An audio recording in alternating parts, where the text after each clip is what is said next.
If you haven't played a Pokemon game in a while and somebody asked you what you thought the best Pokemon of all time was, you'd probably say something like Mewtwo. If you've played a decent amount of Pokemon over the last 2 decades, you might say something like Groudon or Kyogre. If you consider yourself more than a casual fan, you'd probably answer something like Mega Rayquaza or Zacian. But if you've played a ton of Pokemon, you'd know the answer is obvious because it isn't really even up for debate. The best Pokemon ever is Incineroar. Some of you may be confused. Incineroar? The starter from Alola? The Smash Bros. Ultimate character? The thing that haunts my nightmares?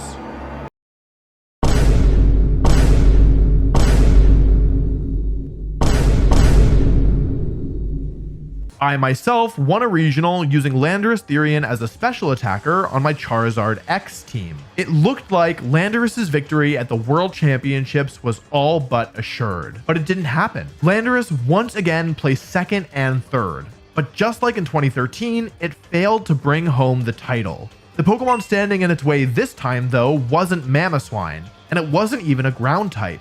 This Pokemon was far more sinister and would be the single biggest factor in Landorus's demise.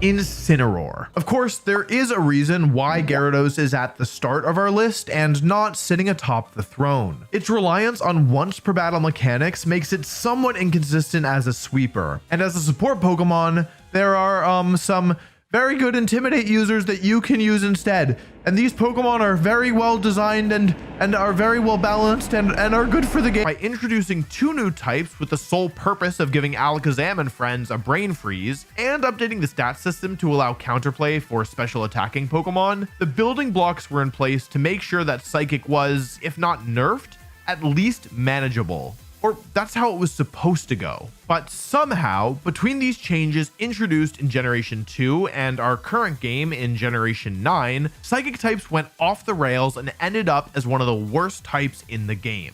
So what happened?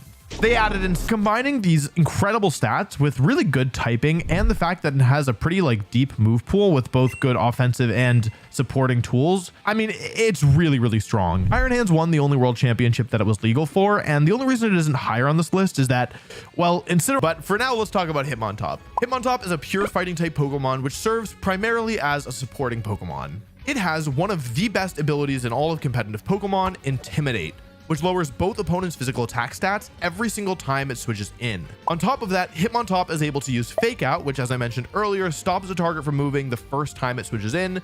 This has really good synergy with Intimidate because you're incentivized to switch Hitmontop out so that you can bring it back in later and get both the benefit of Intimidate and Fake Out.